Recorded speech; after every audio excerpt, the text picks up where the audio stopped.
In the dusty heart of Arizona territory, where secrets buried themselves deeper than gold veins, a woman's desperate plea would echo through time. Please, don't take the cloth off. But when rugged cowboy Jake Morrison finally did what she begged him not to do, what he discovered beneath that faded piece of fabric would shatter everything he thought he knew about beauty, love, and the scars we carry. This isn't just another Western romance. This is the story of Eliza Hartwell, a woman whose past had marked her in ways that went far beyond flesh and bone. And it's about a man who would prove that sometimes the deepest wounds create the most beautiful souls. You think you know how this story ends. You think you can guess what she's hiding beneath that worn cotton cloth she never removes?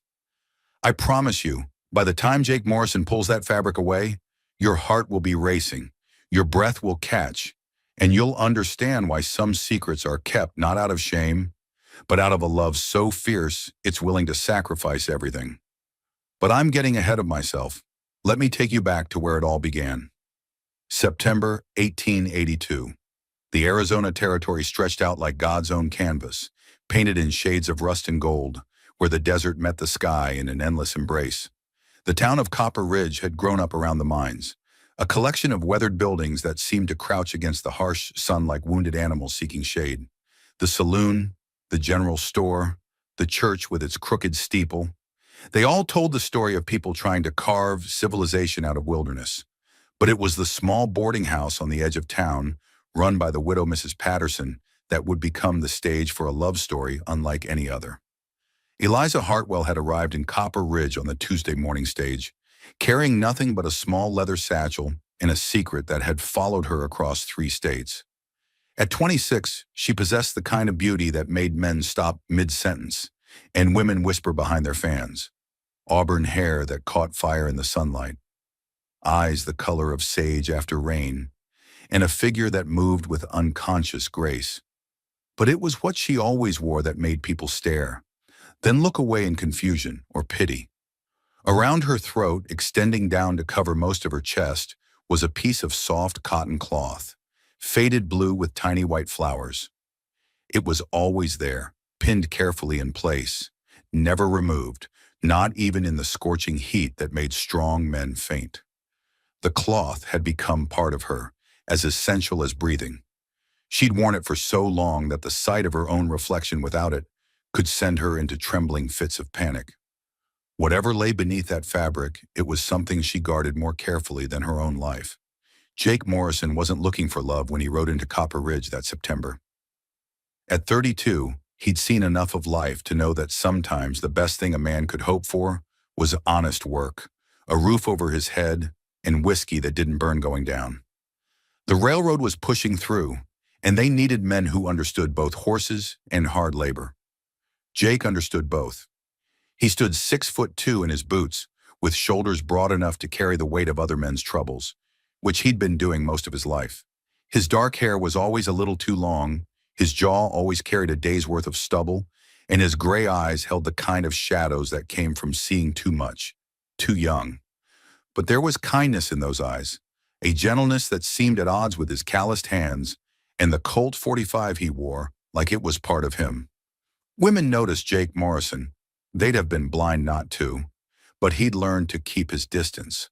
Love in his experience was a luxury working men couldn't afford. That was before he saw her. It happened on a Thursday evening, just as the sun was painting the mountains purple and gold.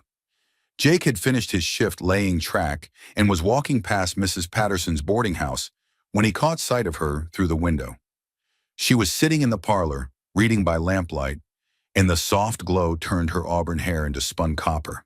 He stopped, just stopped, dead in his tracks like his feet had grown roots. There was something about the way she held her head, the delicate curve of her wrist as she turned a page, the absolute stillness that surrounded her like she was carved from some precious stone. But it was the cloth at her throat that made him frown. Even in the lamplight, even through the window glass, he could see it clearly. Why would a woman wear such a thing? What could she possibly be hiding? As if she felt his gaze, Eliza looked up from her book. Their eyes met through the glass, and Jake felt something shift in his chest, something he hadn't felt in years.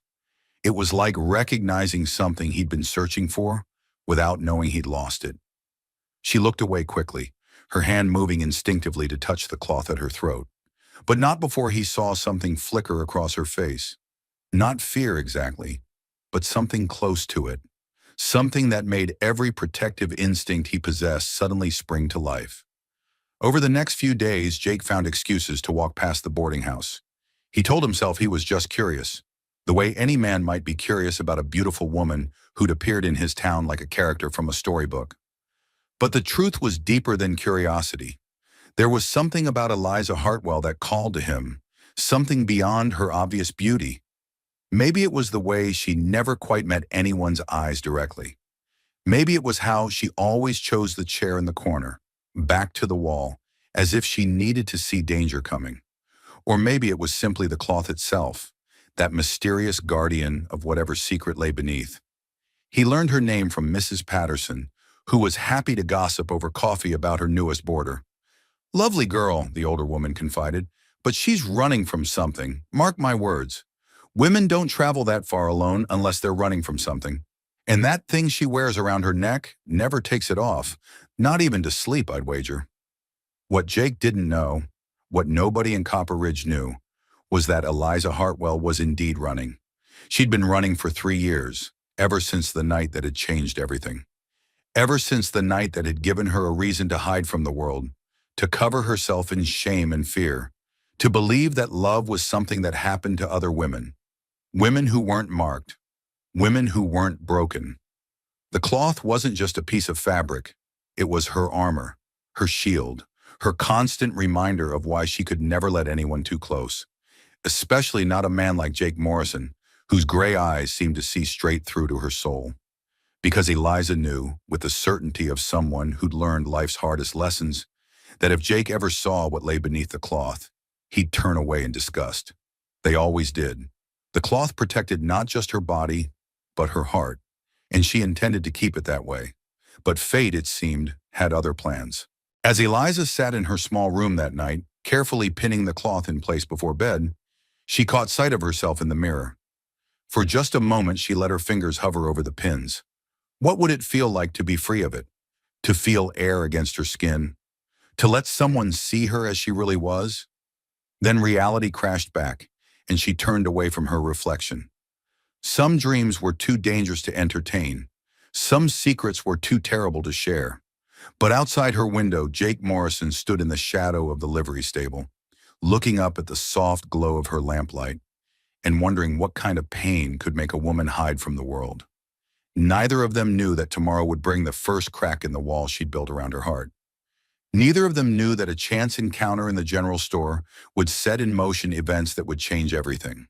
And neither of them could possibly know that when Jake Morrison finally did remove that cloth, when he saw what she'd been hiding, it wouldn't be disgust that filled his eyes. It would be something far more dangerous, something that looked remarkably like love. The stage is set, the players are in position, and tomorrow when Eliza Hartwell's carefully constructed world begins to crumble, you'll discover why some secrets are worth keeping, and why some are worth sharing with the right person.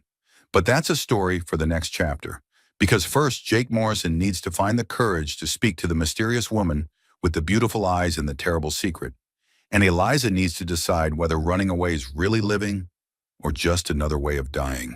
The morning sun cast long shadows across Main Street as Eliza made her way to Henderson's General Store, her boots clicking softly against the wooden boardwalk.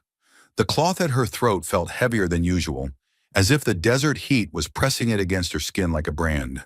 She kept her eyes downcast, watching the hem of her navy blue dress sway with each step, acutely aware of the whispers that seemed to follow her wherever she went in this small town. "Morning, Miss Hartwell," old Mr. Henderson called out as she pushed through the door, the bell above jangling cheerfully. The store smelled of coffee beans, leather, and the peculiar mixture of dust and dreams that seemed to permeate every building in Copper Ridge. "What can I help you with today?" "Just some thread, please," Eliza replied softly, her fingers automatically moving to adjust the cloth at her throat. "Blue thread, if you have it." She needed to reinforce the pins that held her armor in place. The desert wind had been particularly fierce lately, and she lived in constant fear that a sudden gust might expose what she'd spent 3 years hiding. As Mr. Henderson shuffled toward the sewing supplies, muttering about inventory, Eliza allowed herself to relax slightly. The general store had become one of the few places in Copper Ridge where she felt almost normal. Here, surrounded by bolts of fabric and household goods, she could pretend she was just another woman shopping for everyday necessities. She could pretend the cloth at her throat was a fashion choice rather than a desperate necessity. She was examining a bolt of cotton when she heard the door open behind her. Heavy footsteps crossed the wooden floor, accompanied by the soft jingle of spurs. Eliza didn't turn around, but something in the quality of the silence that followed made her pulse quicken. It was the kind of silence that came when someone was watching you, really watching you, and trying to decide whether to speak. "Excuse me, ma'am." The voice was deep, roughened by wind and hard work, but there was a gentleness to it that made Eliza's breath catch in her throat. She knew that voice. She'd heard it drifting through her open window in the evenings, talking to the horses at the livery stable, humming old cowboy songs while he worked. Jake Morrison, the man who'd been watching her house for days, thinking she didn't notice. The man whose gray eyes had met hers through the boarding house window and left her feeling exposed in ways that had nothing to do with the cloth she wore. Slowly, reluctantly, she turned around. He stood about 6 feet away, hat in his hands, looking for all the world like a schoolboy who'd been dared to speak to the prettiest girl in class. Up close, he was even more imposing than she'd realized.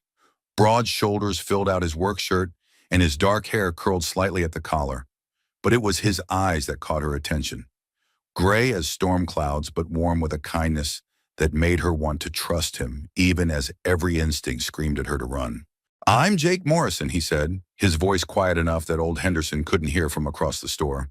"I've seen you around town, and I was wondering if you might like to join me for coffee sometime. Mrs. Patterson makes a fine apple pie, and I thought maybe—" He trailed off, color rising in his cheeks as if he realized how forward he must sound.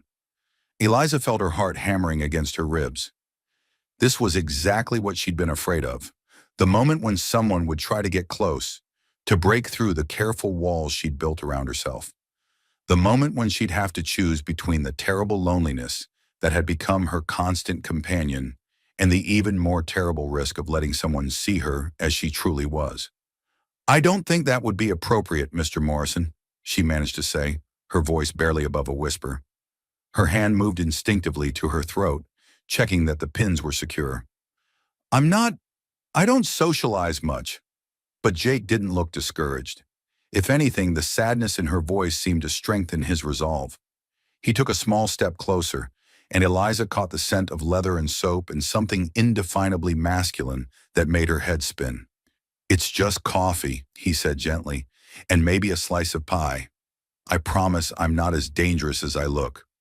There was something in his tone, a hint of humor mixed with genuine concern, that made Eliza look up at him directly for the first time. The mistake was immediate and devastating. His gray eyes held no judgment, no curiosity about the cloth she wore, just a warmth that seemed to reach straight through to her soul.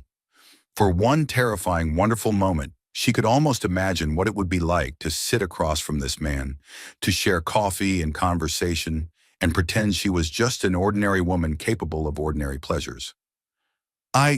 She began, then stopped, shaking her head. "I can't. I'm sorry, but I just can't." She turned to flee, to escape before she did something foolish like say yes, but in her haste she bumped into a display of canned goods. Tins went flying, clattering to the floor in a symphony of chaos that made her face burn with embarrassment. She dropped to her knees, frantically trying to gather the scattered cans, her hands shaking with mortification. "Hey, it's okay," Jake said, immediately kneeling beside her to help. "These things happen. Don't worry about it." His hands were large and gentle as he gathered the cans, careful not to touch her, but close enough that she could feel the warmth radiating from his body. Eliza kept her head down, focusing on the task at hand, trying not to notice the way his presence seemed to calm something wild and frightened inside her chest. "You don't have to be afraid of me," he said quietly, his voice meant for her ears alone.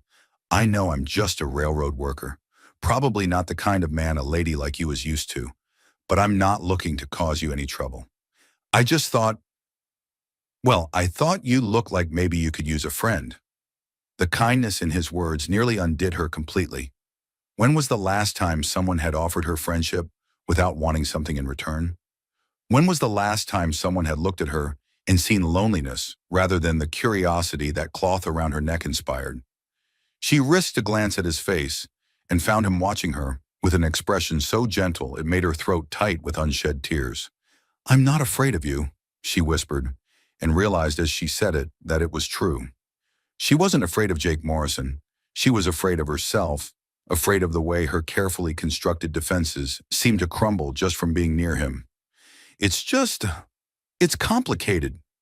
Most worthwhile things are," Jake replied, reaching for the last can at the same time she did. Their fingers brushed, just the barest whisper of contact, but it sent electricity shooting up her arm like lightning. She jerked her hand back so quickly she nearly lost her balance, and Jake steadied her with a gentle touch to her elbow. "Sorry," he murmured, but he didn't sound sorry. He sounded like a man who'd just discovered something precious and was trying to figure out how to hold on to it without breaking it. They rose to their feet together, the last of the cans restored to their display. For a moment they stood there in the narrow aisle between the shelves, close enough that Eliza could see the flecks of gold in his gray eyes, close enough that she had to tilt her head back to meet his gaze. The rest of the world seemed to fade away. The smell of the store, the sound of Mr. Henderson shuffling around in the back room, the awareness of the cloth that covered her secret. There was only this man looking at her like she was something beautiful and valuable, like she was worth his time and attention, despite all evidence to the contrary. "Eliza," he said, and her name sounded different in his voice, richer somehow, like he was tasting it on his tongue and finding it sweet. "That's your name, isn't it? Eliza?" She nodded, not trusting herself to speak. No one had said her name like that in 3 years, like it mattered, like she mattered. "Would you at least think about it?" he asked, and she could hear the hope in his voice, carefully controlled, but unmistakably there. "The coffee, I mean. You don't have to decide now, but would you think about it?"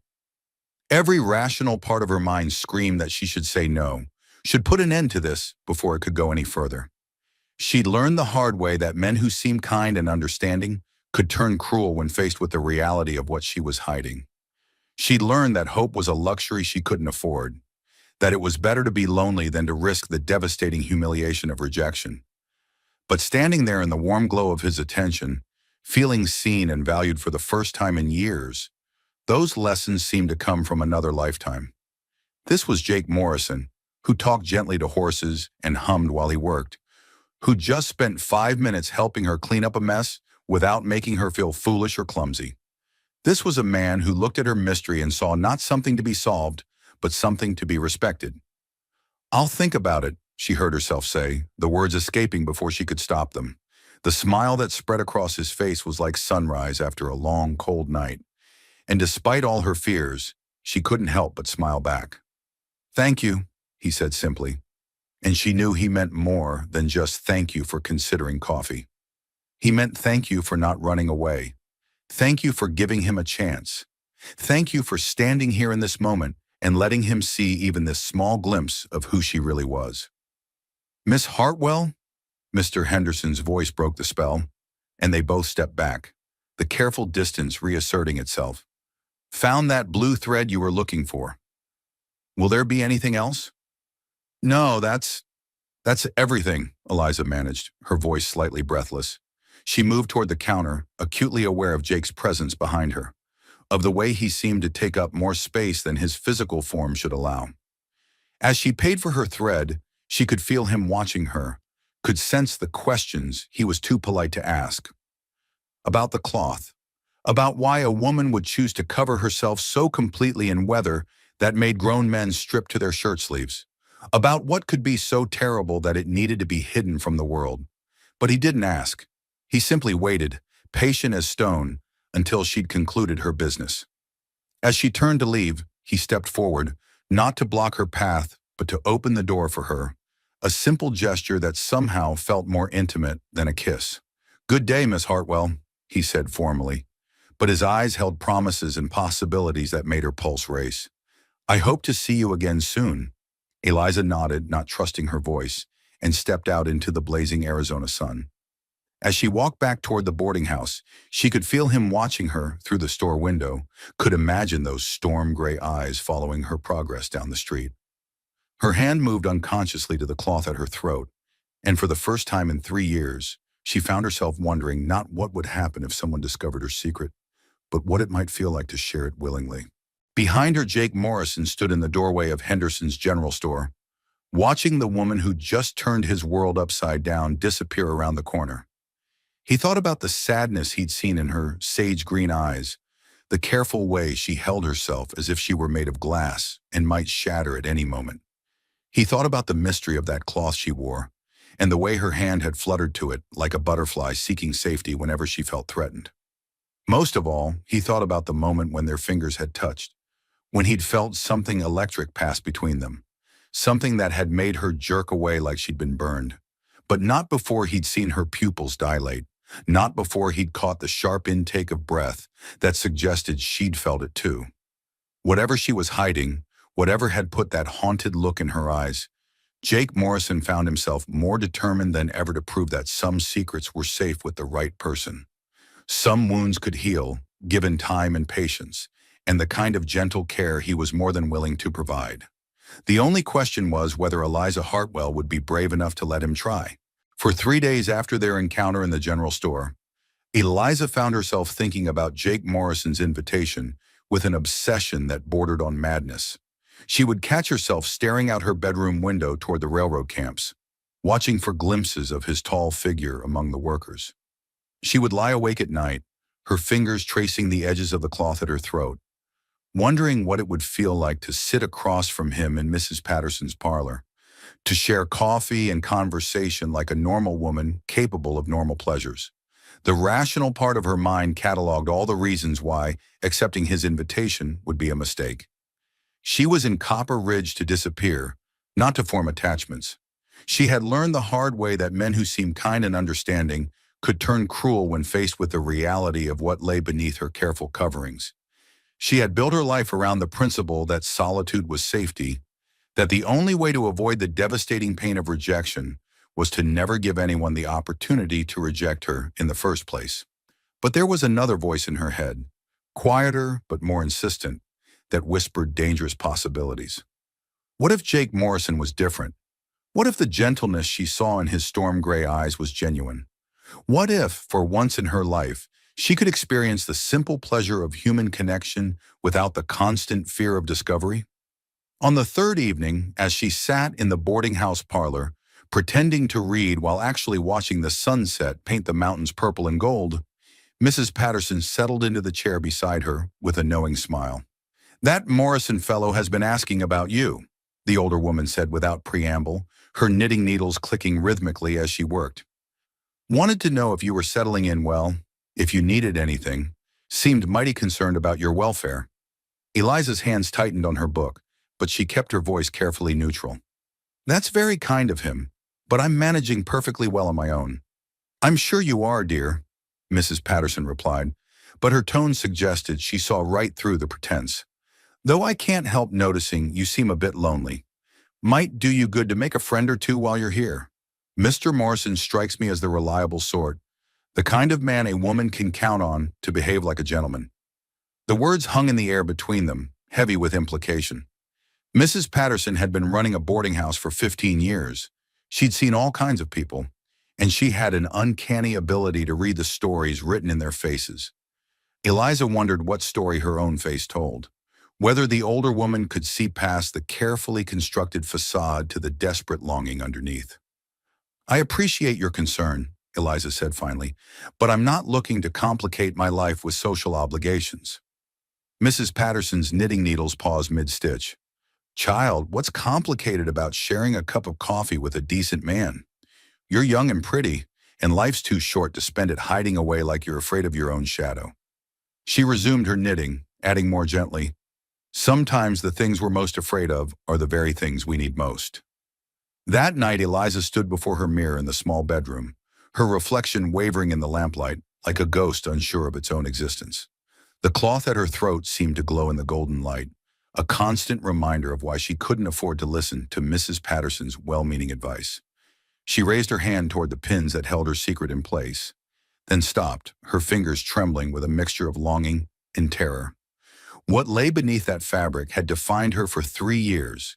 It had shaped every decision, influenced every relationship, dictated the very way she moved through the world. But for the first time since that terrible night, she found herself wondering if perhaps she had given it too much power. Perhaps she had allowed her shame to become a prison of her own making. The next morning dawned crisp and clear, with the kind of brilliant blue sky that made the desert look like God's own cathedral. Eliza dressed with unusual care, choosing her best dress, a deep emerald green that brought out the color of her eyes, and spending extra time arranging her hair.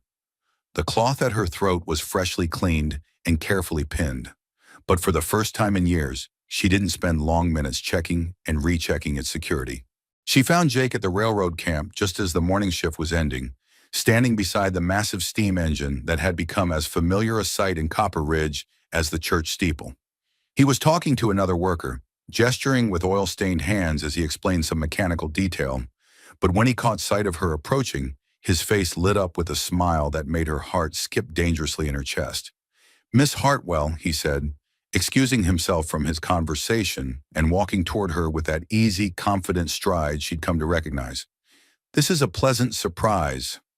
Up close, in the harsh light of the desert sun, she could see the fine lines around his eyes, the way his dark hair curled slightly with sweat from his morning's work. He smelled of honest labor and desert air, and there was something so fundamentally solid about his presence that she felt some of the anxiety that had been gnawing at her all morning begin to ease. "I've been thinking about your invitation," she said without preamble, her voice steadier than she'd expected. "The coffee, I mean, if the offer still stands." The smile that spread across his face was like watching the sun rise over the mountains. "It absolutely still stands. When would be convenient for you?" "This afternoon?" The words came out in a rush before her courage could desert her. "Around 3 o'clock? Mrs. Patterson said she'd have fresh apple pie ready by then." 3 o'clock sounds perfect," Jake replied, and Eliza could hear the careful control in his voice, as if he were trying not to sound too eager and scare her away. "Should I come to the boarding house, or would you prefer to meet somewhere else?" The question made her realize she hadn't thought through the practical details of her impulsive decision. Where did a woman with a secret meet a man for coffee? How did she maintain the careful distance she needed while still allowing for the connection she craved? The boarding house parlor would be fine, she decided. It was public enough to maintain propriety, private enough for real conversation, and familiar enough that she might be able to relax despite the hammering of her heart. "Then I'll see you at 3, Jake said, his gray eyes warm with anticipation. "Thank you, Eliza, for giving me a chance." The way he said her name, with such careful attention to each syllable, made something flutter dangerously in her chest. She nodded, not trusting her voice, and turned to go before she could change her mind. The hours between morning and afternoon stretched like elastic, each minute crawling by with agonizing slowness. Eliza found herself unable to focus on anything, starting tasks only to abandon them halfway through. She rearranged her already tidy room twice, changed her dress 3 times, and stood before her mirror, adjusting and readjusting the cloth at her throat until her fingers were raw from the pins. By the time 3 o'clock arrived, she was wound so tight with nervous energy that she jumped at the sound of his knock on the boarding house door. Mrs. Patterson answered with obvious delight, ushering Jake into the parlor with the kind of maternal fussing that made Eliza simultaneously grateful and mortified. "Coffee's fresh," the older woman announced, setting out her best china service with obvious pleasure. "And I've got that apple pie you mentioned, Mr. Morrison, still warm from the oven." Jake had cleaned up from his morning's work, Eliza noticed. His dark hair was still damp from washing, and he wore a clean white shirt that emphasized the breadth of his shoulders and the surprising gentleness of his hands. But it was the way he looked at her, with such focused attention, as if she were the only person in the room, that made her breath catch in her throat. "You look beautiful," he said simply, as Mrs. Patterson bustled out to give them privacy. The compliment was delivered without artifice or expectation, just a statement of fact that made heat rise in her cheeks. "Thank you," Eliza managed, settling into her usual chair in the corner, while Jake took the seat across from her. The small table between them felt like both a barrier and a bridge, keeping them at a safe distance while creating an intimate space that belonged only to them. For the first few minutes, they talked about safe topics: the weather, the progress of the railroad, the remarkable growth of Copper Ridge from mining camp to actual town. Jake had a way of listening that made Eliza feel heard, really heard, in a way she hadn't experienced in years. He asked thoughtful questions and seemed genuinely interested in her answers, even when she carefully deflected any inquiries about her past.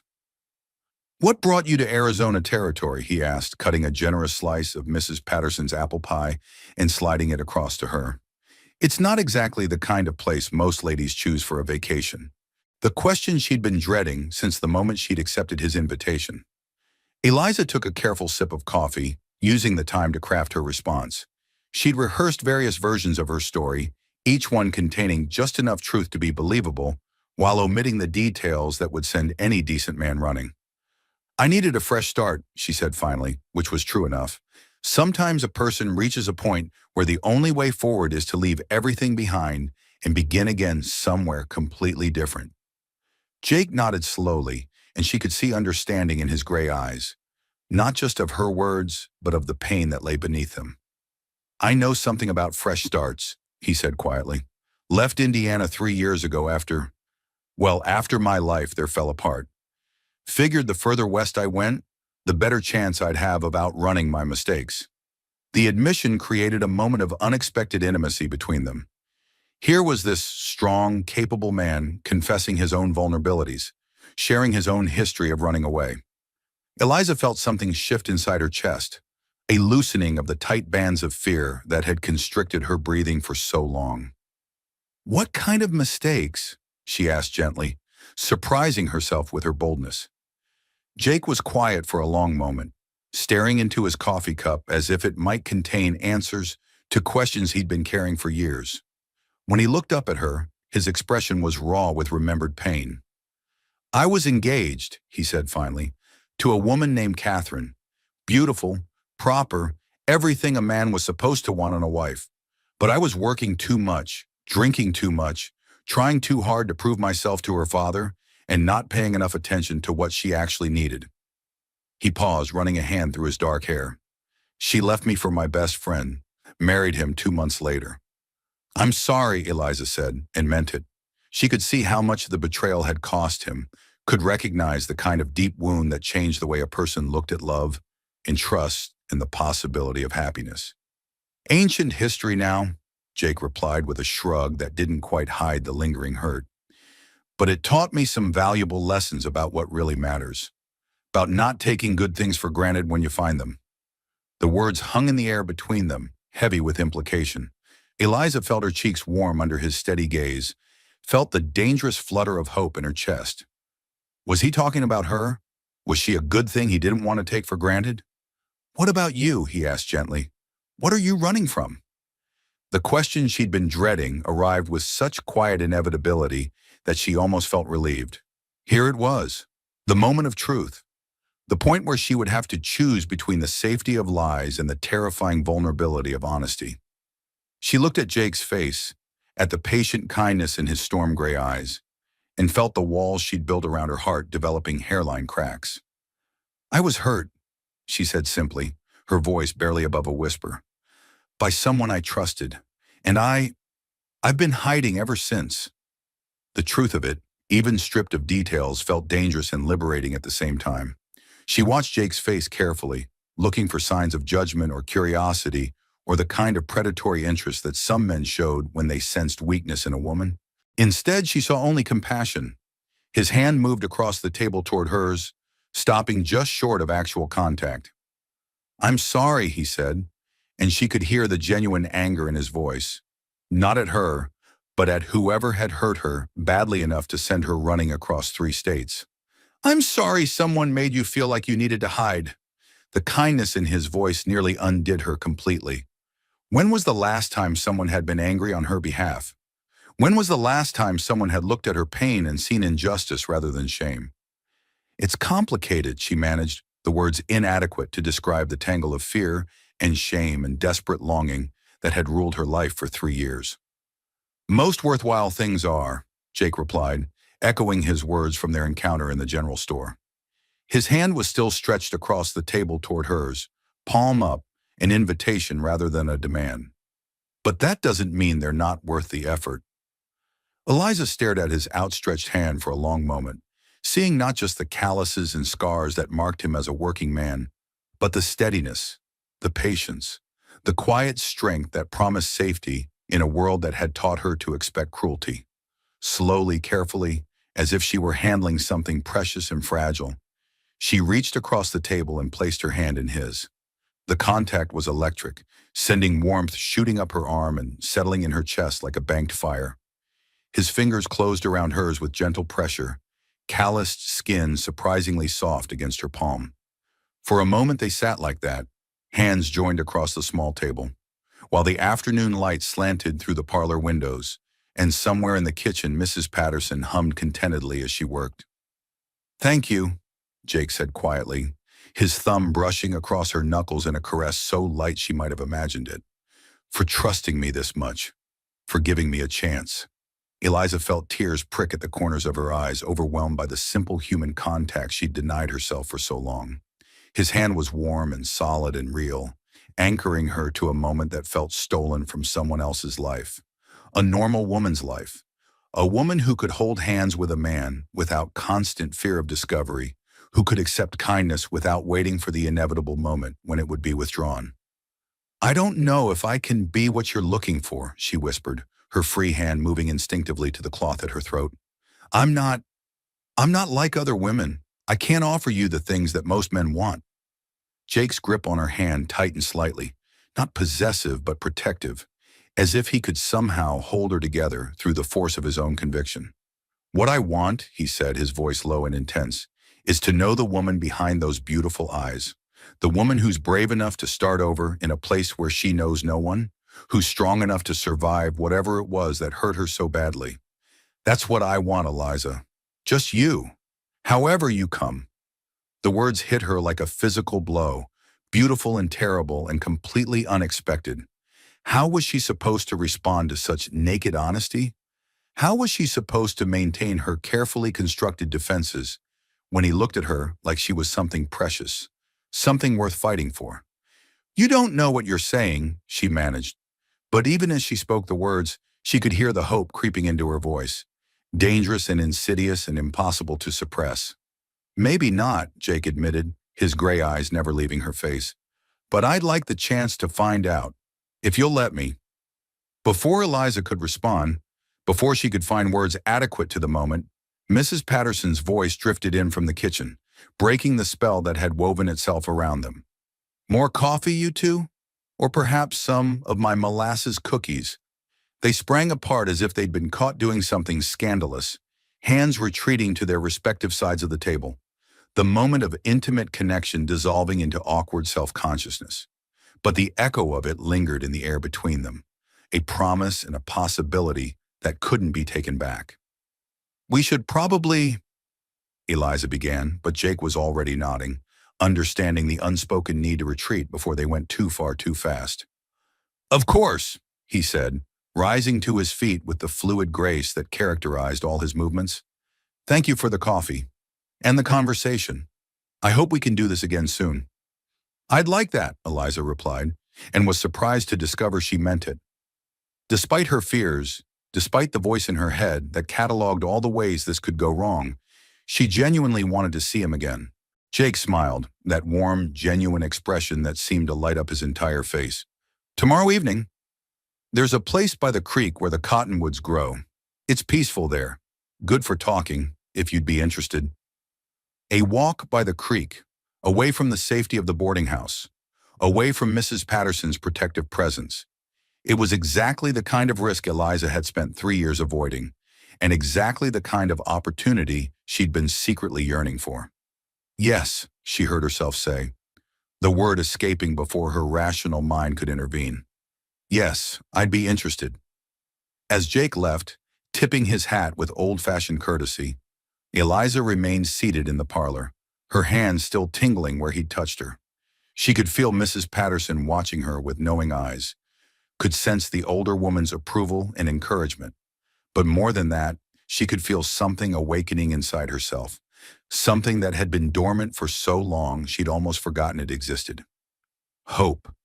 Dangerous, terrifying, wonderful hope that maybe, just maybe, Jake Morrison was the kind of man who could look at her secrets and see not shame, but strength. The kind of man who could touch her scars, all of them, visible and invisible, and find her beautiful anyway. The thought should have terrified her. Instead, for the first time in 3 years, it made her feel almost alive. But as she climbed the stairs to her room that evening, her hand moved unconsciously to the cloth at her throat, and she couldn't help wondering what would happen when Jake Morrison finally asked the question she could see forming in his storm-gray eyes. "What are you hiding from me?" The cottonwoods by Willow Creek whispered secrets to the evening breeze as Eliza made her way along the well-worn path, her heart hammering against her ribs with each step. Jake was waiting beside the largest cottonwood, his tall frame leaning against the silvered bark. When he saw her approaching, his face lit up with that smile that never failed to make her pulse quicken. "You came," he said, relief evident in his voice. "I almost didn't," Eliza admitted, her hand moving unconsciously to the cloth at her throat. "But I realized I've spent too many evenings alone with my thoughts lately." They began walking along the creek bank, the water gurgling softly over rocks. Dragonflies skimmed the surface like living jewels in the fading sunlight. It was peaceful here, and Eliza felt some tension ease from her shoulders. "Tell me about Indiana," she said, wanting to focus on his past rather than risk questions about her own. Jake was quiet for a moment. "Green," he said finally. "So green it hurt your eyes. Nothing like this place." He paused, kicking a stone into the creek. "But I don't miss the person I was there." "What kind of person were you?" Eliza asked softly. "Someone who got caught up in trying to impress people who didn't matter," Jake replied, his voice heavy with regret. "I started gambling, drinking too much, running with men who thought success was measured in money. Catherine tried to warn me, but I was too proud to listen." "What happened?"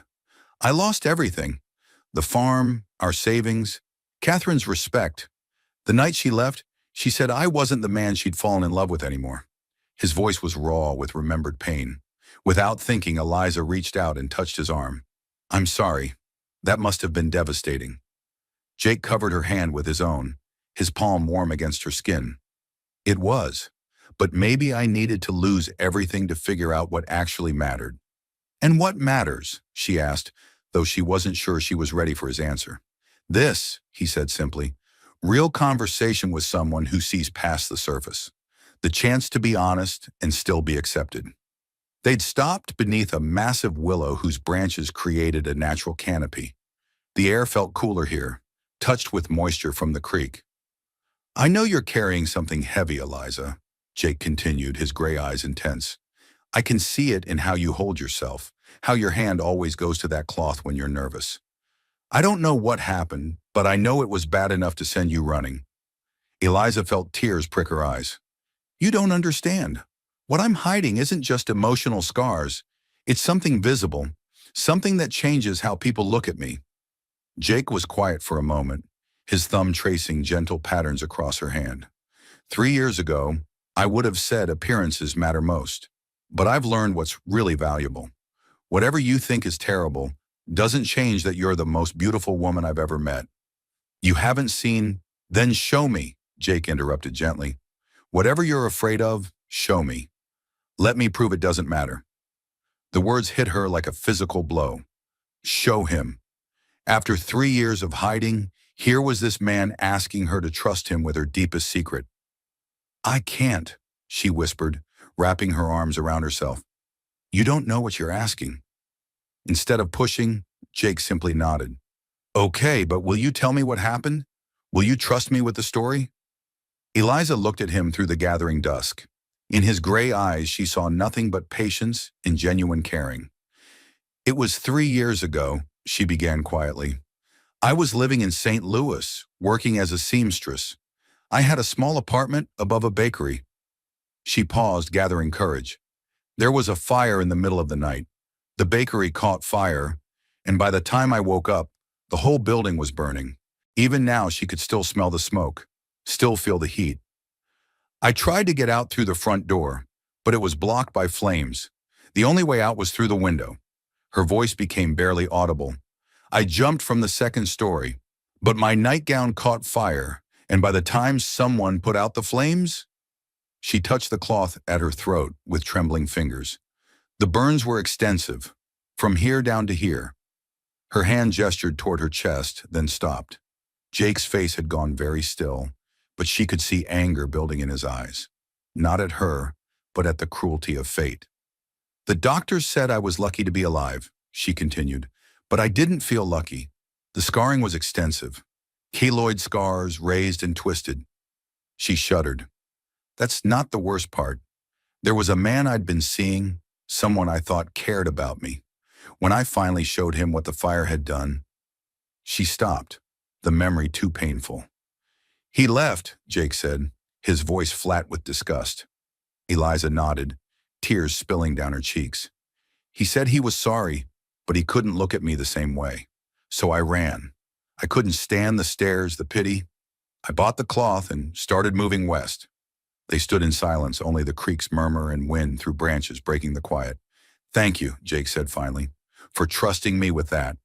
It's the first time I've told anyone, Eliza admitted. Jake reached out slowly and cupped her face gently in his hands, brushing away her tears.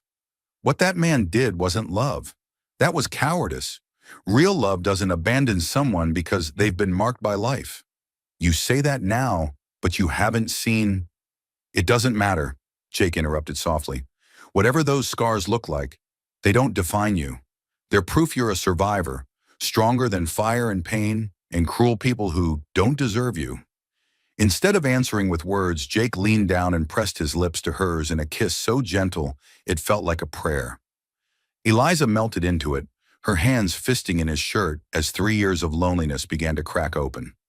When they broke apart, Jake rested his forehead against hers. That's how I know, he said quietly. When I look at you, I see strength and beauty and courage. I see a woman I'm falling in love with. The words hit her like lightning. Jake, she breathed, but as she tilted her head back, she felt something shift. The kiss had loosened a pin, and the cloth slipped slightly, exposing just a hint of scarred skin. Panic shot through her. Her hands flew to her throat, frantically adjusting the cloth. Oh God, you saw. Eliza, it's okay, Jake said calmly. Look at me. Look at my face. She forced herself to meet his eyes. There was no disgust, no revulsion, only concern for her distress and something that looked like wonder. What I saw, he said carefully, was skin that's been through trauma and healed. That's all. Just skin that tells a story of survival. But it's hideous, she whispered. It's part of you, Jake said firmly. And you are not hideous. You are beautiful, scars and all. As the last sunlight faded and stars appeared, Eliza felt something shift inside her chest. For the first time in 3 years, she didn't immediately fix the cloth. She let herself be seen, even partially, by this man who'd proven worthy of her trust. What happens now? She asked. Jake smiled. Now I walk you home, and tomorrow, if you'll let me, I'd like to see you again. Maybe when you're ready, you can show me more of who you really are. As they walked back toward town, Eliza found herself thinking about possibilities she'd thought were closed forever. Maybe love wasn't just for unmarked women. Maybe there were men who could see past scars. But even as hope bloomed in her chest, part of her wondered what would happen when Jake saw all of her scars. Would his acceptance hold when faced with the full extent of what the fire had done? Only time would tell. But tonight it was enough to walk beside him and nurture the tiny flame of hope his words had kindled. The 3 days following their evening by the creek passed like a fever dream for Eliza.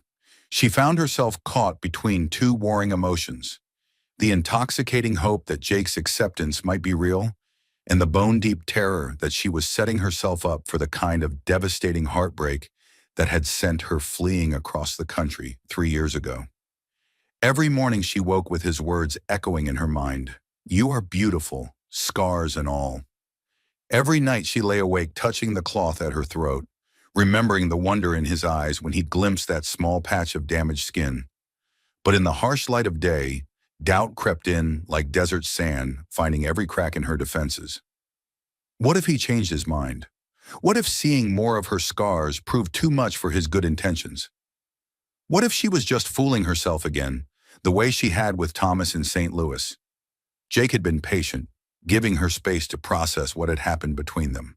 But she could see him watching her when she walked through town, could feel the weight of his gaze like a physical thing. There was something different in his eyes now, not just tenderness, but a kind of hungry intensity that both thrilled and terrified her. It was the look of a man who'd been given a tantalizing glimpse of something he wanted and was trying to figure out how to see more. On Thursday evening, as Eliza sat in the boarding house parlor pretending to read while actually staring at the same page for the 20th time, Mrs. Patterson settled beside her with a knowing smile. That Morrison fellow stopped by this afternoon while you were out, the older woman said, her knitting needles clicking rhythmically. Left these for you. She gestured toward a small bundle wrapped in brown paper that sat on the side table. Eliza's heart skipped as she reached for the package. Inside was a book of poetry by Walt Whitman and a single wildflower pressed between two sheets of paper. A note in Jake's careful handwriting read, "Thought you might enjoy this. The flower reminded me of your eyes. Jay." Seems like a thoughtful man, Mrs. Patterson observed, watching Eliza's face carefully. The kind who pays attention to details. Yes, Eliza murmured, her fingers tracing the pressed flower's delicate petals. Perhaps too much attention? Mrs. Patterson's needles paused. There's no such thing as too much attention from the right person, dear. The question is whether you're brave enough to let yourself find out if he's the right person. That night, Eliza sat by her window, reading Jake's Gift by lamplight. Whitman's bold, passionate verses seemed to speak directly to the longing she'd been trying so hard to suppress. I sing the body electric. And if the body does not do fully as much as the soul, and if the body were not the soul, what is the soul? The words made her think of Jake's hands on her face, the reverence in his touch when he'd kissed her. Made her wonder if maybe, just maybe, he could be the kind of man who saw bodies not as objects of judgment, but as vessels for souls. The kind of man who could love a woman whose vessel had been damaged, but whose soul remained whole. Friday morning brought an invitation she'd been both hoping for and dreading. Jake appeared at the boarding house door just as she was finishing breakfast, his hat in his hands and an expression of determined nervousness on his face. I was wondering, he said, his voice carefully controlled, if you might like to have dinner with me tonight. Not here, he added quickly, seeing her start to speak. I mean, I've arranged something special, private, if you're comfortable with that. Eliza felt her pulse quicken. Private meant away from the safety of witnesses, away from the protective presence of Mrs. Patterson and her other boarders. Private meant the possibility of more intimate conversation, more questions she wasn't ready to answer, more opportunities for him to ask to see what she'd spent 3 years hiding. I don't know if that's wise, she said softly, her hand moving instinctively to her throat. Jake stepped closer, close enough that she could smell the soap he'd used that morning, see the flecks of gold in his gray eyes. Eliza, I know you're frightened. I can see it in your face every time you look at me. But running away from this, from us, won't make the fear go away. It'll just make you lonelier. The truth in his words hit her like a physical blow. She had been running, not just across the country, but away from any possibility of connection, of intimacy, of the kind of love she thought was lost to her forever. Where? She asked, the word escaping before her rational mind could stop it. Jake's smile was like sunrise. There's an old line shack about 2 miles north of town. Used to belong to a cattle outfit that moved on last year. It's got a fireplace, a table, even some dishes left behind. I thought maybe we could have dinner there. Just the two of us. Somewhere we could talk without worrying about who might be listening. The suggestion sent alarm bells ringing through her mind. Alone with him, miles from town, with no one to hear if things went wrong. It was exactly the kind of situation she'd been avoiding for 3 years, But looking into his earnest face, seeing the careful way he held himself, close enough to show his interest, but far enough away to let her choose, she felt her resolve wavering. "I'll bring everything," he continued, misinterpreting her silence as reluctance about the logistics. "Food, wine, even wildflowers for the table. All you have to do is say yes." Eliza stared at him for a long moment. This man who seemed to see straight through to her soul, who asked for her trust with such patient confidence. Every instinct screamed at her to refuse, to maintain the safe distance that had protected her for so long. But a stronger voice, one she'd been trying to ignore, whispered that maybe it was time to stop letting fear make her decisions. "Yes," she heard herself say, the words soft but clear. "Yes, I'll have dinner with you." The joy that spread across Jake's face was almost painful to witness. "Thank you," he said simply, but she could hear the depth of his gratitude. "I'll come for you at 6. That afternoon passed in a haze of nervous preparation. Eliza changed her dress 3 times, settled on her best blue silk, then changed again to the more practical brown wool. She spent an hour in front of the mirror adjusting and readjusting the cloth at her throat, adding extra pins, checking that every inch of scarred skin was securely covered. But even as she made these familiar preparations, she found herself wondering what would happen if the cloth slipped again. Would Jake's acceptance hold if he saw more? Would he still look at her with that mixture of tenderness and desire that made her feel beautiful for the first time in years? Jake arrived promptly at 6, driving a small wagon loaded with what looked like enough supplies for a week. He cleaned up from his day's work and wore his best shirt, the white cotton crisp against his tan skin. When he helped her up onto the wagon seat, his hands were gentle but sure, and the brief contact sent warmth shooting up her arms. The ride to the line shack passed in comfortable conversation about safe topics. The weather, the progress of the railroad, the remarkable growth of Copper Ridge. But underneath the casual words, Eliza could feel the tension building, the weight of unspoken possibilities hanging between them like storm clouds gathering on the horizon. The line shack sat in a small grove of cottonwoods, its rough-hewn logs weathered silver by sun and wind. Jake had clearly been there earlier to prepare. Wildflowers in mason jars decorated a table set with mismatched dishes, and a fire crackled welcomingly in the stone fireplace. It looked like something from a fairy tale, rustic and romantic and completely removed from the harsh realities of desert life. "It's beautiful," Eliza said, and meant it. But even as she admired his thoughtful preparations, part of her mind was cataloging escape routes, noting how far they were from town, how isolated this place was if things went wrong. Jake seemed to sense her nervousness. "We can go back anytime you want," he said quietly. "Just say the word." But as they sat down to dinner, venison stew and fresh bread, with apple pie for dessert, Eliza found herself relaxing despite her fears. Jake was an excellent companion, funny and thoughtful, and genuinely interested in her opinions. He told stories of his railroad work that made her laugh, asked questions about her life that showed real curiosity without pushing for details she wasn't ready to share. It was only when they'd finished eating and moved to sit by the fire that the atmosphere began to shift, becoming charged with the kind of electric tension that made the air itself seem to hum. "Thank you for this," Eliza said, gesturing to encompass the entire evening. "It's been lovely. More lovely than I expected." "More lovely than you expected," Jake repeated, moving his chair closer to hers.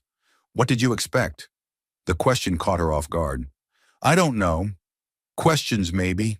Pressure to reveal things I'm not ready to reveal."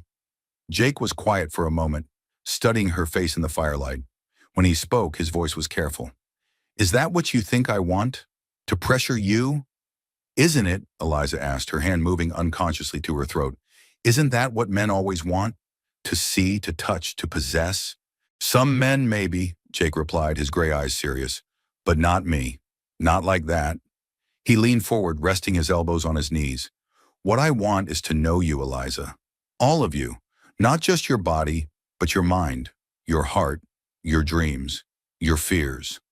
I want to understand what makes you laugh, and what makes you cry, and what you think about when you're lying awake at 3 in the morning." The intensity in his voice made her breath catch.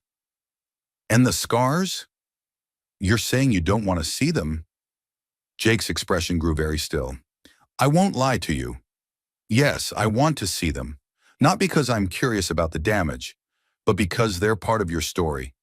Because hiding from them, hiding from me, is causing you pain, and I hate seeing you in pain. You don't understand, Eliza said, her voice rising slightly with the panic that always came when this topic arose. They're not just scars, Jake. They're, they're ugly, twisted, the kind of thing that makes people look away in disgust.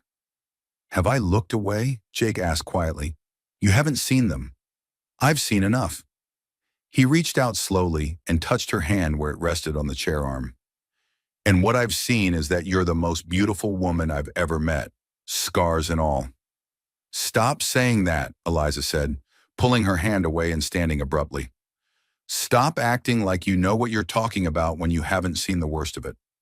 Jake stood too, moving toward her with that careful, deliberate grace that characterized all his actions. Then show me.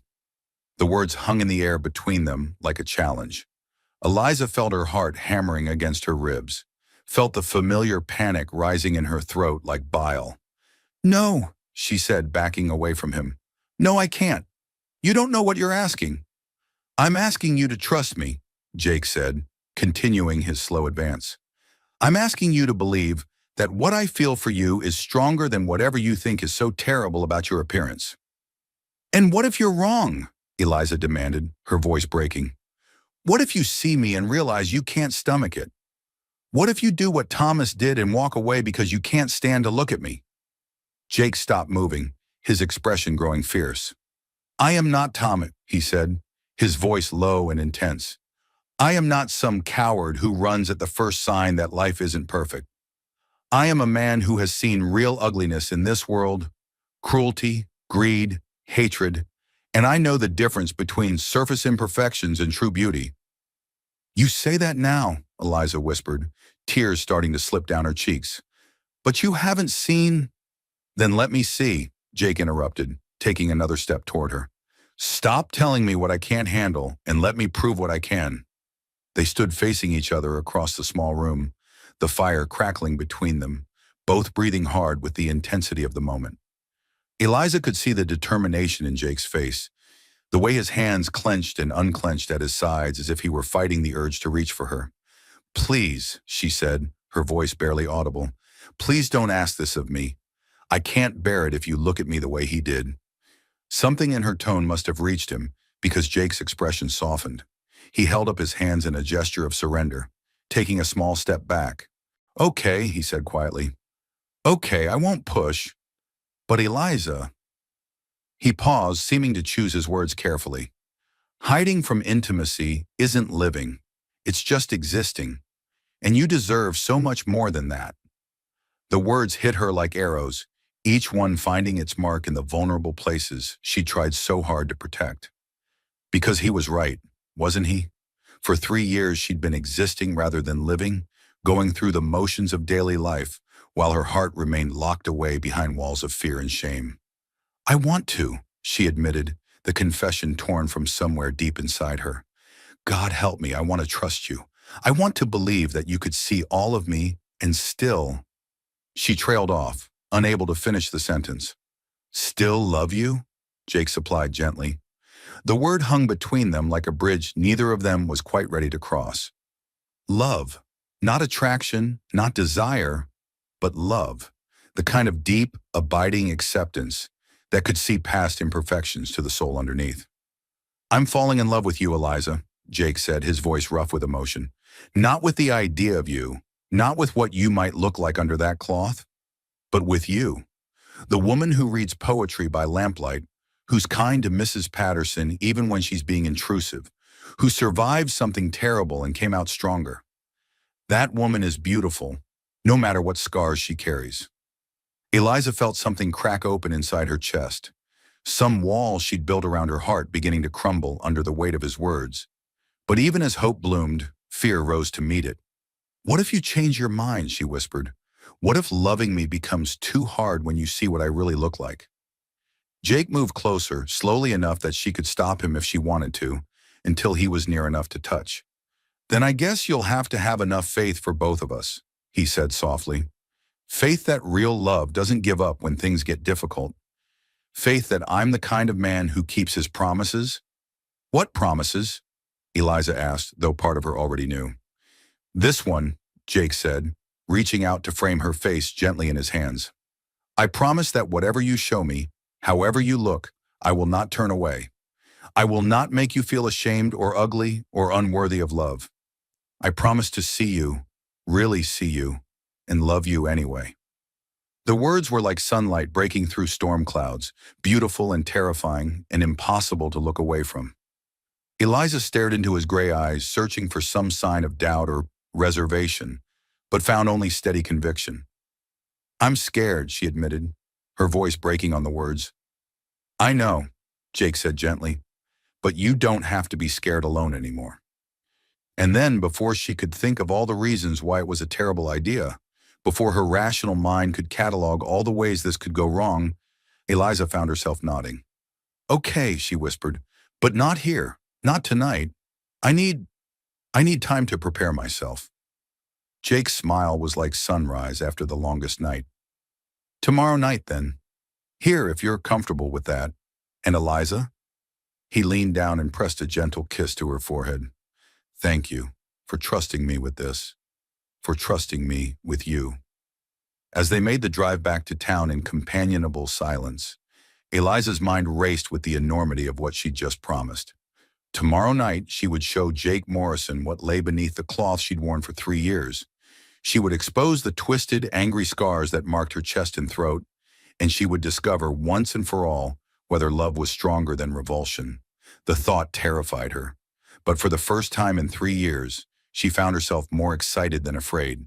Because maybe, just maybe, Jake Morrison was the kind of man who could see past scars to the woman underneath. The kind of man who could love her not despite her imperfections, but because of the strength it had taken to survive them. Tomorrow night, she would find out. Tomorrow night, she would finally stop hiding and discover whether true love was real or just a fairy tale she'd been foolish enough to believe in. The day that would change everything dawned gray and heavy, with storm clouds gathering on the western horizon like an omen of things to come. Eliza woke before sunrise, her body rigid with tension, her mind already racing with the terrible certainty of what she'd promised to do that evening. She lay in bed for a long time, staring at the ceiling and trying to convince herself she could go through with it. For 3 years, the cloth at her throat had been her shield, her protection against a world that judged by appearances. The thought of removing it voluntarily, of exposing herself to Jake's gaze, made her stomach churn with nausea. But the memory of his words the night before, his promise not to turn away, his confession of love, gave her just enough courage to rise and face the day. Mrs. Patterson noticed her distraction at breakfast, commenting gently on her pale complexion and obvious nerves. Big day today, dear? The older woman asked, her knitting needles clicking sympathetically. Something like that, Eliza managed, pushing scrambled eggs around her plate without really eating them. Whatever it is you're facing, remember that courage isn't the absence of fear, Mrs. Patterson said with the wisdom of her years. It's doing what's right despite being afraid. The hours crawled by with agonizing slowness. Eliza tried to occupy herself with reading, with mending, with anything that might distract her from the approaching evening. But nothing worked. Her hands shook whenever she tried to hold a needle, and the words on the pages blurred together until they became meaningless marks on paper. At 3 o'clock, Jake appeared at the boarding house with a bouquet of desert wildflowers and an expression of such gentle concern that it nearly broke her heart. He could see her fear, could read the panic in her face as clearly as if she'd written it there in ink. We don't have to do this tonight, he said immediately, settling beside her on the porch swing. If you're not ready, we can wait. There's no rush. Eliza looked at him, this patient, understanding man who was willing to postpone his own desires for her comfort, and felt something strengthen inside her chest. No, she said quietly. I need to do this. I need to stop being afraid of my own skin. Jake nodded slowly, reaching out to cover her trembling hand with his steady one. Then I'll be there. Whatever happens, however you look, I'll be there. As the sun began its descent toward the mountains, painting the sky in shades of amber and rose, They made the familiar journey to the line shack. But this time the silence between them was different, charged with anticipation and terror in equal measure. Eliza's hand kept moving to her throat, checking and rechecking that the pins were secure, even as she knew she would soon remove them herself. The line shack looked exactly as it had the night before, romantic and welcoming, with wildflowers on the table and a fire crackling in the hearth. But to Eliza it felt like a stage set for either the most beautiful or most devastating moment of her life.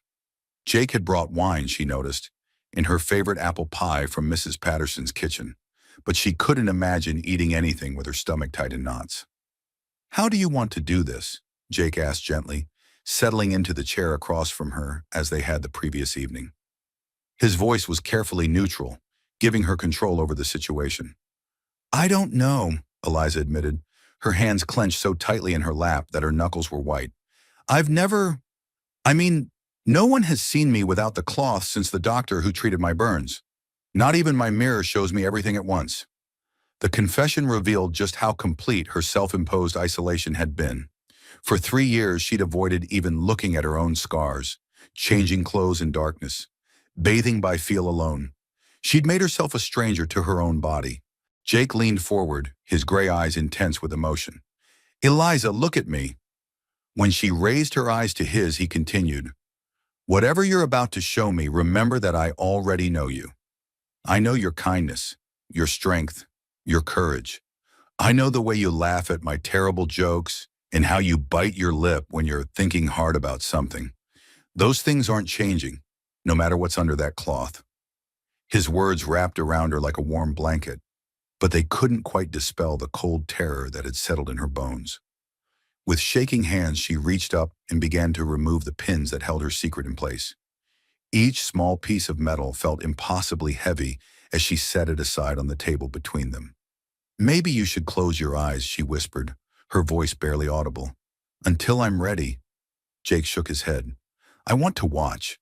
I want to see you choosing to trust me. That's beautiful, too." The cloth felt strange in her hands as she loosened it, lighter than air, but heavier than mountains.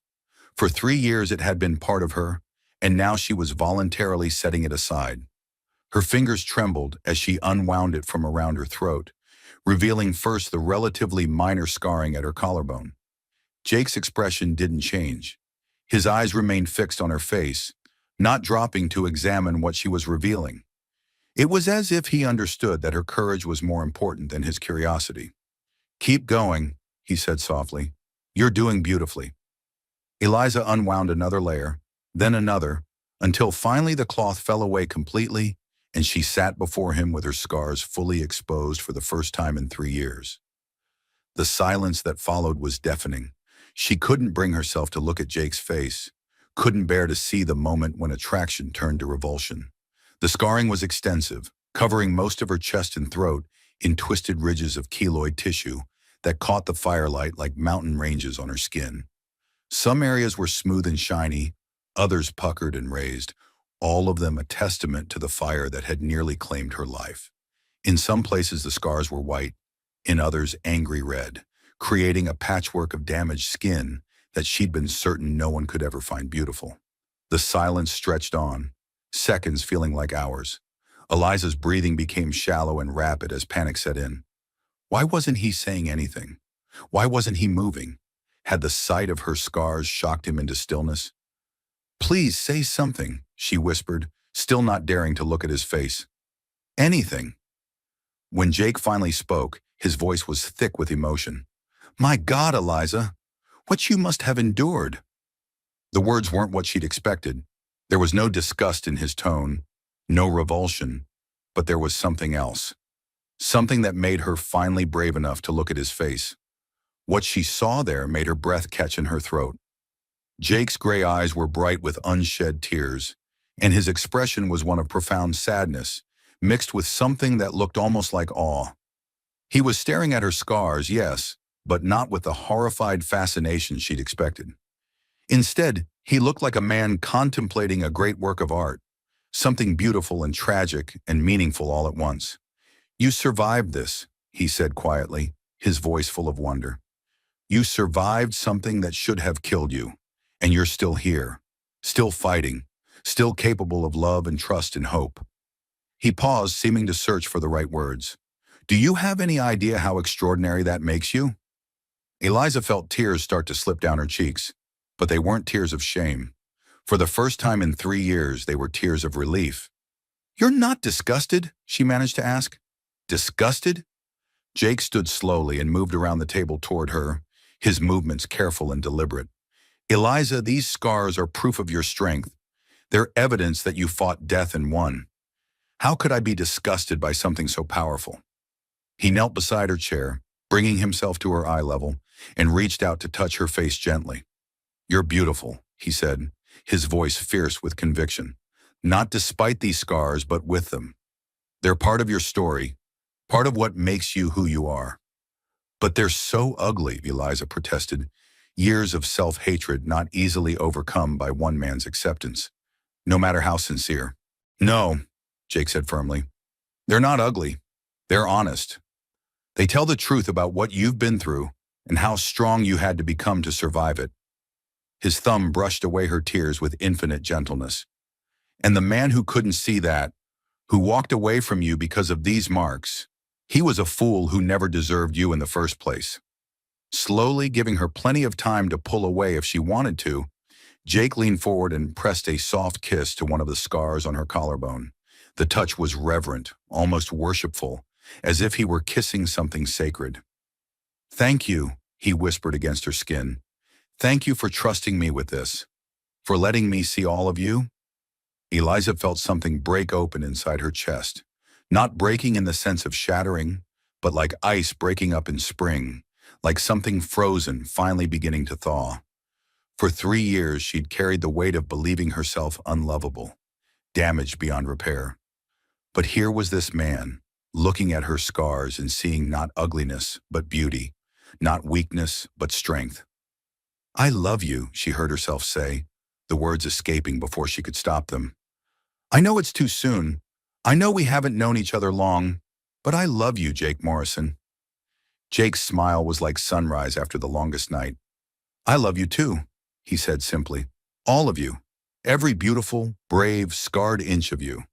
He kissed her then, not the gentle, careful kiss of their first meeting, but something deeper and more passionate. His hands tangled in her hair, and she could taste the salt of her own tears on his lips. For the first time in 3 years, she felt beautiful. For the first time since the fire, she felt whole. When they finally broke apart, both breathing hard, Jake rested his forehead against hers. What happens now, he asked, echoing her own question from their evening by the creek. Now, Eliza said, surprise evident in her own voice. I stop hiding. I stop letting fear make my decisions for me. I start living again. Jake's hands moved to frame her face, his thumbs tracing the line of her jaw with such tenderness it made her heart ache. And us? What happens with us? Eliza looked into his storm-gray eyes, these windows to a soul that had seen her at her most vulnerable and found her worthy of love, and felt the last of her walls crumble away. Us, she said softly, we figure out together. Day by day, scar by scar, until there's nothing left hidden between us. But even as she spoke the words, even as Jake's acceptance washed over her like healing rain, a small part of her mind whispered warnings. This felt too good to be true, too perfect to last.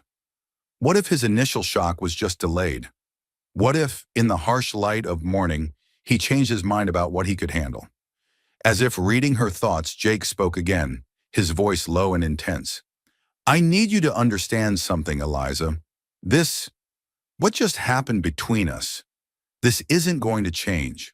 Tomorrow morning, I'm going to wake up loving you just as much as I do right now. Next week, next month, next year, my feelings aren't going to disappear just because you've shown me your scars. How can you be so sure, she asked, voicing the fear that still lurked in her heart. Because, Jake said, his hands moving to trace the edges of her scars with reverent fingers, I've seen the worst thing you think there is to see about yourself, and it only makes me love you more.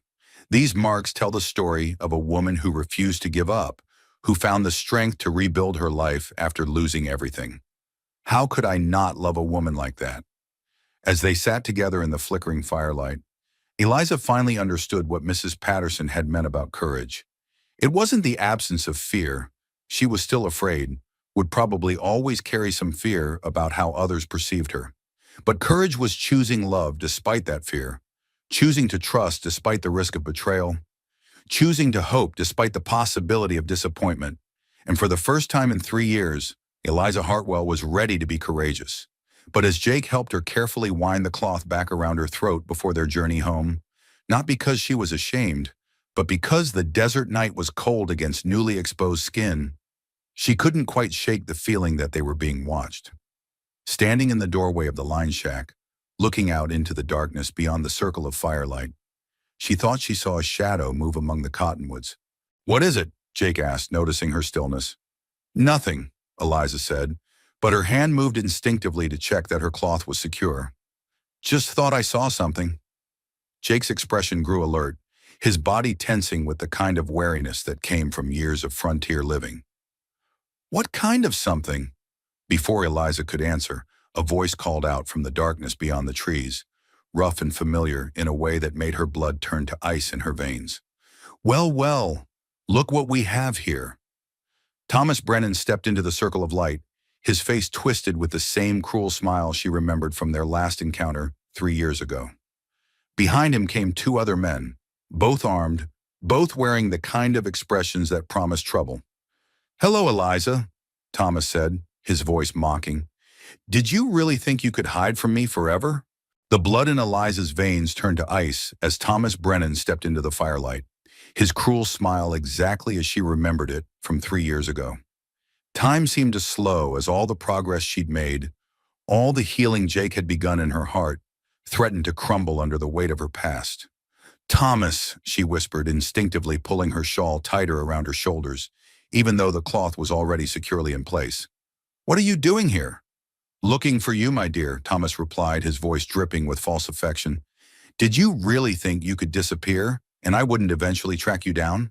His eyes moved to Jake, taking in the protective way the cowboy had positioned himself between Eliza and the intruders. "And I see you found yourself a new protector. How touching." Jake's hand moved slowly toward his gun, but Thomas's men were already armed, their weapons trained on him with practiced ease. "I'd think twice about that, friend," Thomas said conversationally. "My associates here are very good at what they do." "What do you want, Brennan?" Jake asked, his voice steady despite the obvious danger. He'd heard the name before. Eliza had mentioned Thomas during their conversation by the creek. Thomas laughed, a sound devoid of warmth or humor. "What I want is what was promised to me 3 years ago. What I paid for." His eyes fixed on Eliza with possessive hunger. "You see, Mr. Morrison," Jake replied curtly. "Mr. Morrison, you've been courting stolen goods. Eliza and I had an understanding before her unfortunate accident. I invested considerable time and money in our relationship, and then she disappeared like a thief in the night." Thomas took a step closer, ignoring the way Jake tensed. "I've spent 3 years tracking her down, and now I'm here to collect what's mine." "I'm not yours," Eliza said, finding her voice despite the terror that threatened to choke her. "I never was. You made that very clear when you saw my scars." Thomas's expression darkened. "You were damaged goods, it's true, but I'm a forgiving man, and I've had time to adjust my expectations. You'll find I'm much more understanding now."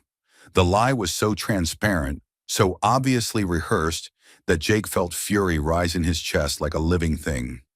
This was the man who had abandoned Eliza when she needed him most, who had looked at her scars and walked away, leaving her to believe she was unlovable. And now he had the audacity to claim ownership of her?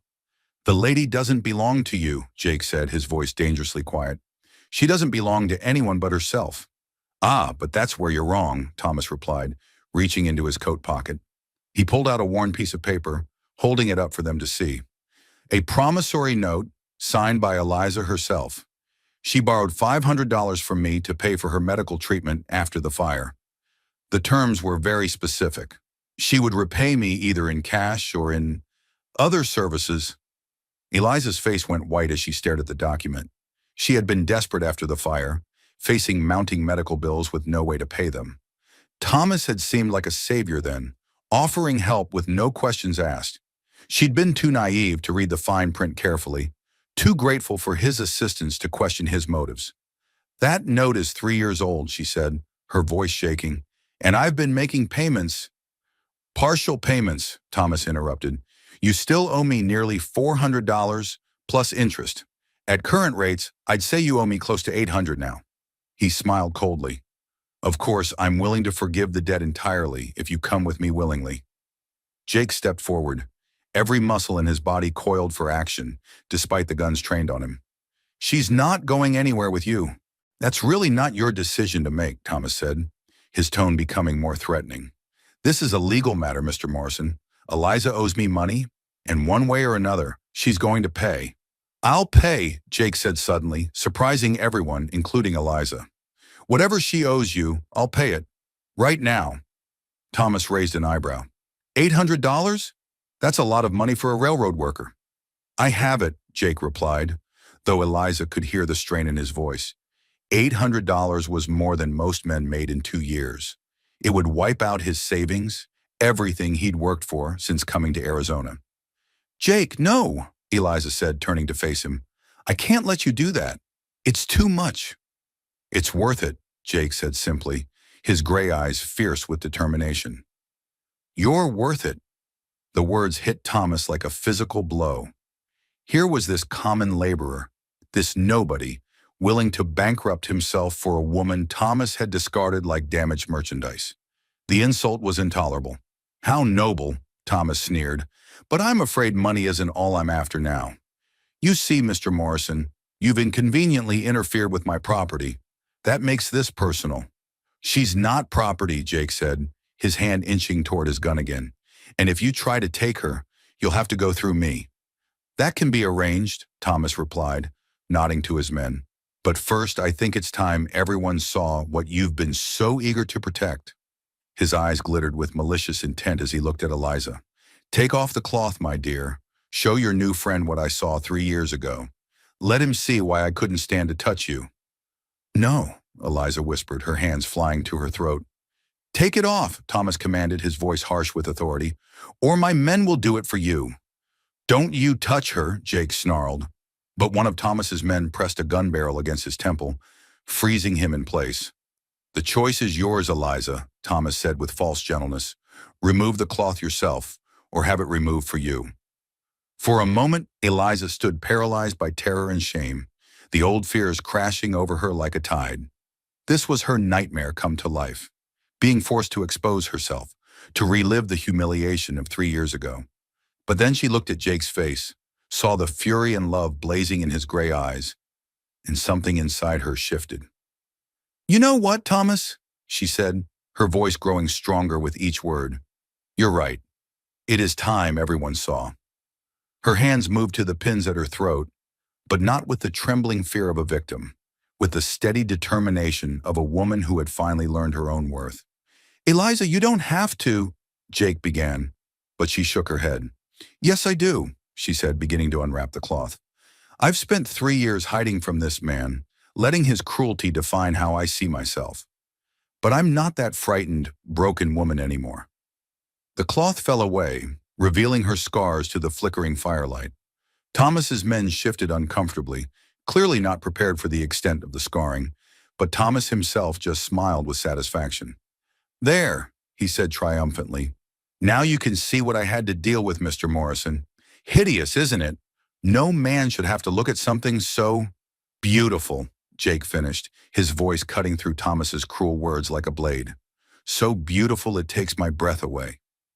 Thomas's smile faltered. "What?" "You heard me," Jake said, his eyes never leaving Eliza's face. "She's beautiful. These scars are proof of her strength, evidence that she survived something that would have killed a weaker person. They're not marks of shame. They're badges of honor." He addressed Eliza directly now, his voice soft but clear enough for everyone to hear. "I love you, Eliza Hartwell. I love your courage, your kindness, your incredible strength. And I love these scars because they're part of your story, part of what makes you the most remarkable woman I've ever known." The words hit Thomas like physical blows. This wasn't going according to his plan at all.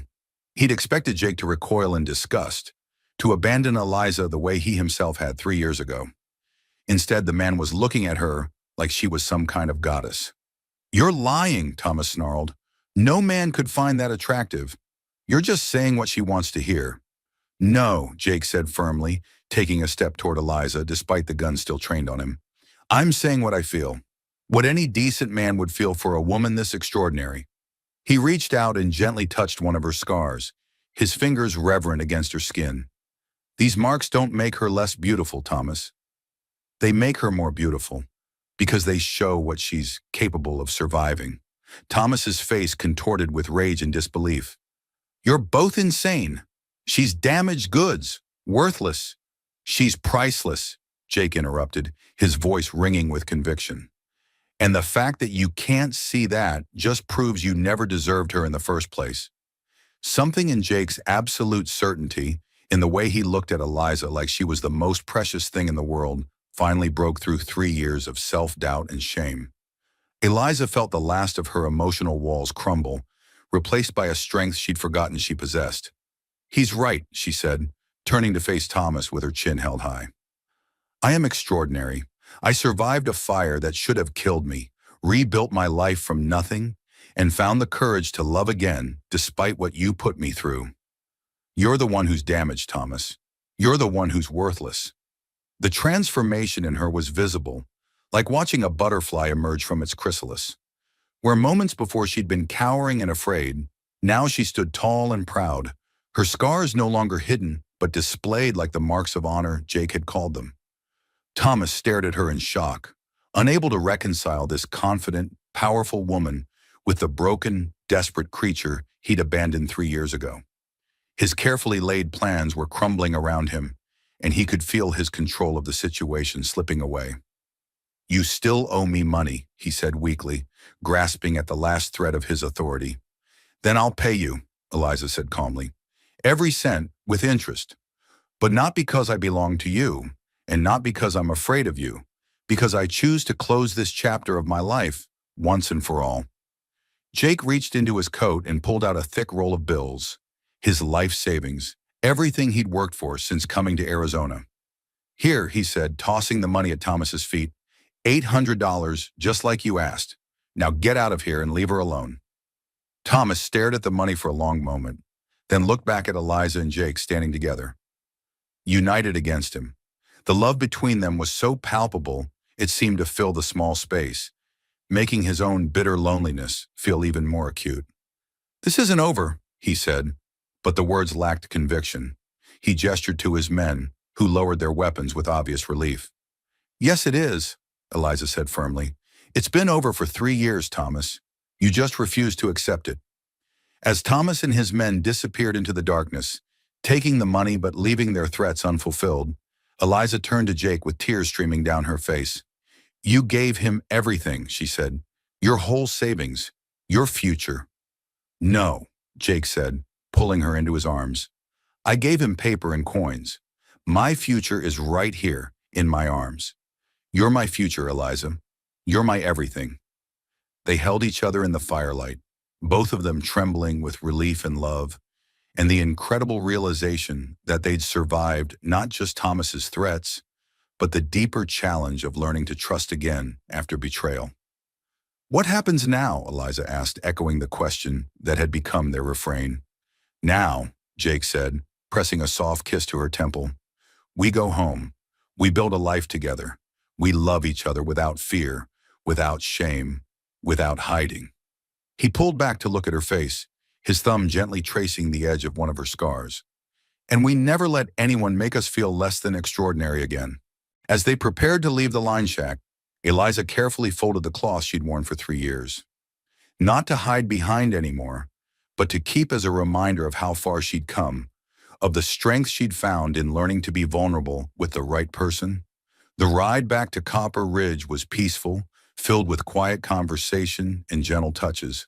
They talked about the future now, about Jake's work with the railroad, about Eliza's skills as a seamstress, about the little house they might build together on the outskirts of town.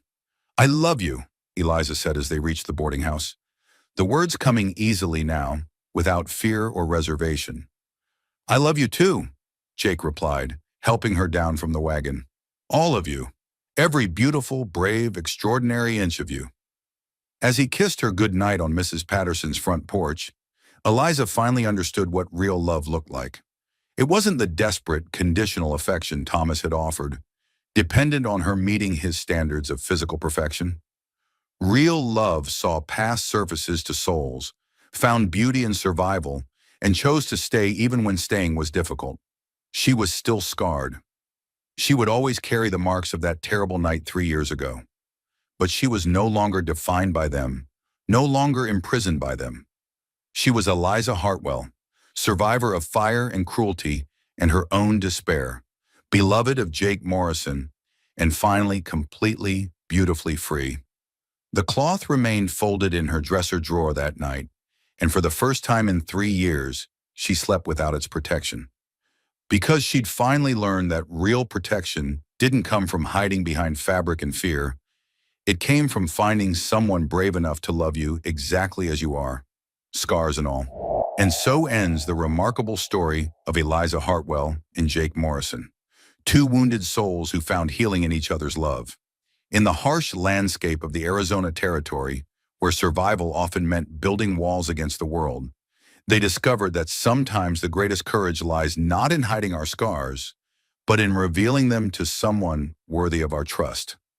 6 months later, the good people of Copper Ridge would witness something extraordinary, a wedding where the bride wore no cloth around her throat. Eliza walked down the aisle of the small desert church with her head held high, her scars visible to all, radiant with the confidence that comes from being truly, completely loved. Jake waited for her at the altar with tears of joy in his storm-gray eyes, proving once again that real love sees beauty where others see only imperfection. Mrs. Patterson, of course, took full credit for bringing them together, claiming she'd known from the moment Jake first asked about Eliza that they were meant for each other. Love has a way of finding what it's looking for, she would tell anyone who'd listen, especially when it's patient enough to look past the surface.